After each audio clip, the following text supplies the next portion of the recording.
Good morning all students. तो जैसा कि आप सभी जानते हैं 10th क्लास के लिए आपका चैप्टर चल रहा है फिजिक्स में इलेक्ट्रिसिटी। तो आइए आज पढ़ेंगे इलेक्ट्रिसिटी के अंतर्गत। कल मैंने आपको इलेक्ट्रिकल एनर्जी पढ़ाया था, तो इलेक्ट्रिकल एनर्जी यानी W, ठीक है ना। तो इलेक्ट्रिकल एनर्जी या वर्क है ना, एक ही बात होती है, एनर्जी वर्क तो एक ही बात होती है। तो उसकी यूनिट है ना, आज क्या है, इलेक्ट्रॉन वोल्ट।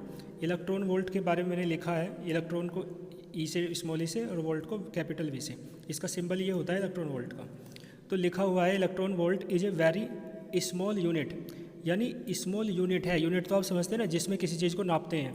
तो बहुत छोटी यूनिट है किसकी, या तो वर्क की या एनर्जी की। एनर्जी और वर्क तो सेम ही होते हैं। तो इलेक्ट्रॉन वोल्ट क्या है, एक बहुत छोटी यूनिट होती है वर्क की या एनर्जी की।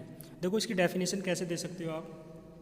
इसमें इलेक्ट्रॉन आ रहा है, इसका मतलब एक इलेक्ट्रॉन की बात होगी केवल, और वोल्ट आ रहा है, इसका मतलब एक वोल्ट की बात होगी, ठीक है ना।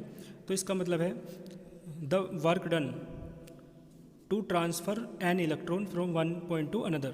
एक इलेक्ट्रॉन को, है ना, एक स्थान से दूसरे स्थान तक ट्रांसफ़र करने में जो भी वर्क होता है उसे ही आप क्या कहते हैं, 1 इलेक्ट्रॉन वोल्ट कहते हैं, है ना। ई लिख लेना आप यहाँ पे, इसे क्या कहते हैं आप, 1 इलेक्ट्रॉन वोल्ट। लेकिन शर्त है एक, वोल्ट है ना, वोल्ट के साथ भी तो 1 आ रहा है। तो लिखा हुआ है when the potential difference, V क्या होता है, potential difference. When the potential difference between the 2 points, 2 points के बीच जो पोटेंशियल डिफरेंस है वो आपका कितना होना चाहिए, वो भी 1 वोल्ट होना चाहिए। यहाँ पे ई नहीं आएगा, है ना, वो तो आगे आएगा, यहाँ पे है ना। वो क्या कहलाता है, 1 इलेक्ट्रॉन वोल्ट। इसे आप डेफिनेशन ऑफ इलेक्ट्रॉन वोल्ट भी कह सकते हो, डेफिनेशन ऑफ 1 इलेक्ट्रॉन वोल्ट भी कह सकते हो। बात एक ही है भाई, 1 नहीं लिखा हुआ है लेकिन 1 तो है ही। तो एक बात को आपको ध्यान देनी है, 1 इलेक्ट्रॉन वोल्ट की डिफाइन करना है आपको, डेफिनेशन देनी है।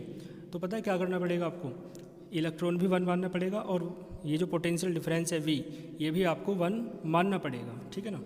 तो मैंने इसलिए कहा the work done to transfer, एक इलेक्ट्रॉन को ही ट्रांसफ़र करना है, an electron from one point to another. एक इलेक्ट्रॉन को एक पॉइंट से दूसरे पॉइंट तक आपको ट्रांसफ़र करना है, ठीक है ना। तो एक इलेक्ट्रॉन की तो बात हुई, साथ में 1 वोल्ट की भी बात करेंगे। तो when the potential difference between the 2 points is 1 volt, potential difference जो है किन्हीं 2 पॉइंट्स के बीच कितना होना चाहिए, 1 वोल्ट होना चाहिए। और एक इलेक्ट्रॉन को एक पॉइंट से दूसरे पॉइंट तक ट्रांसफ़र करते हुए जो भी आप वर्क करते हैं उसे ही आप क्या कहते हैं, लिखा हुआ है इज कॉल्ड 1 इलेक्ट्रॉन वोल्ट, है ना, या नॉर्मली आप कह सकते हैं इलेक्ट्रॉन वोल्ट, ठीक है। एक फॉर्मूला आप जानते हैं पोटेंशियल डिफरेंस का, तो मैंने लिखा है from potential difference V is equals to W upon Q। लेकिन आप एक बात देखेंगे, Q चार्ज होता है, लेकिन यहाँ पे क्या है, इलेक्ट्रॉन है। बट हेयर 4 इलेक्ट्रॉन, लिख लेना आप, but here 4 electron, Q is equals to क्या आ जाएगा, E। यानी इलेक्ट्रॉन पे चार्ज कितना होता है, ई स्मॉल ई तो होता है, E की वैल्यू आप जानते हैं, है ना। इलेक्ट्रॉन पर माइनस का चार्ज होता है और प्रोटॉन पर प्लस का। तो आप Q के प्लेस पे यहाँ पे क्या रख देंगे, स्मॉल ई। तो यहाँ से W इज इक्वल्स टू आपका क्या आ जाएगा, V इंटू ई। देखो वैल्यूज़ आपको पता है, E की क्या होती है, 1.6 इंटू 10⁻⁻19 कूलाम।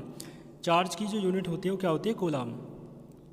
आप देखोगे फिर मैंने बताया था ना आपको, भाई इलेक्ट्रॉन की बात हो रही है, एक इलेक्ट्रॉन की, तो एक इलेक्ट्रॉन का चार्ज तो इतना ले लिया, साथ में 1 वोल्ट भी तो आपको लेना है शर्त। एक इलेक्ट्रॉन की बात करोगे और 1 वोल्ट यदि शर्त लोगे तब जाके 1 इलेक्ट्रॉन वोल्ट होगा क्या, वर्क या एनर्जी, ठीक है ना। तो देखो यदि एक इलेक्ट्रॉन की बात कर रहे हैं तो एक इलेक्ट्रॉन का चार्ज ले लिया, और फिर आपने V भी 1 वोल्ट ले लिया। इन दोनों बातों के पूरा होने पर तीसरी बात, दिस इम्प्लाइज दैट, अपने आप पूरी हो जाएगी कि जो वर्क है W या आपकी एनर्जी है W, एनर्जी वर्क दोनों एक ही बात होती है, वो कितनी होगी उस स्थिति में, जब ये दोनों बात सेटिस्फाई होती हैं, उस स्थिति में वर्क या एनर्जी कितनी होगी आपकी, 1 इलेक्ट्रॉन वोल्ट होगी, ठीक है ना, ये शर्त है। तो इसका मतलब एक बात देखो, ये जो हमारा फॉर्मूला आया निकल के, तो W की जगह तो हम 1 इलेक्ट्रॉन वोल्ट रख दें, V की जगह 1 वोल्ट रख दें, और E की जगह ये रख दें, तो हमारा रिलेशन आ जाएगा इलेक्ट्रॉन वोल्ट में। और आगे देखते हैं किस में।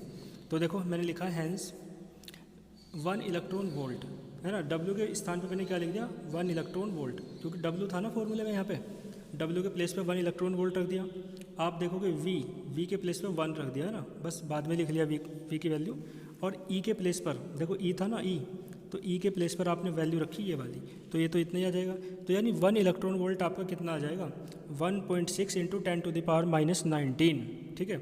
और इलेक्ट्रॉन वोल्ट देखो ध्यान देना, इलेक्ट्रॉन वोल्ट है इधर, तो इधर आ जाएगा जूल, ठीक है ना। जूल क्यों आएगा, क्योंकि देखो ये जो है कूलाम में है और ये है किस में, वोल्ट में। कूलाम और वोल्ट की मल्टीप्लाई करेंगे तो क्या आ जाता है, जूल, ठीक है ना। तो यहाँ तक आप देख लेंगे।